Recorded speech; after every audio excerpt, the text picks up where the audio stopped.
ગામડામાં કોઈ દીકરી નથી દેતું એવી વાતો થાય। તમે વિચાર તો કરો। ગામડું ગાય ગામડું ને ખેતી સમાજનો પ્રાણ છે અને એમાં આપણે દીકરી નહીં દે અને દીકરીઓના હક પણ ગામડા ને ગાયવાળા નહીં કરી તો આપણે શું કરીશી?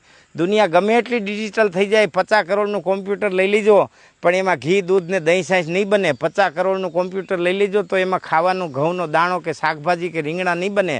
એ તો ગામડામાં ખેડૂતની વાડીમાં જ થવાના છે। જ્યાં સુધી હું તમે ખેડૂતની કિંમત નહીં કરી, જ્યાં સુધી હું તમે ગાય ગામડું ને ખેતીની કિંમત નહીં કરી, જ્યાં સુધી હું તમે ગાય ગોપ પાલકની કિંમત નહીં કરી, જ્યાં સુધી હું તમે ખેડૂતની કિંમત નહીં કરી, ત્યાં સુધી આપણે ઊંધા માર્ગે છે। ગમે એટલી પ્રગતિ તમને લાગતી હોય પણ પ્રગતિ નથી, વિનાશ છે। માટે આપને હું વાત કરું છું કે શરૂઆત મારાથી કરીએ, આપણે શરૂઆત આપણાથી કરીએ।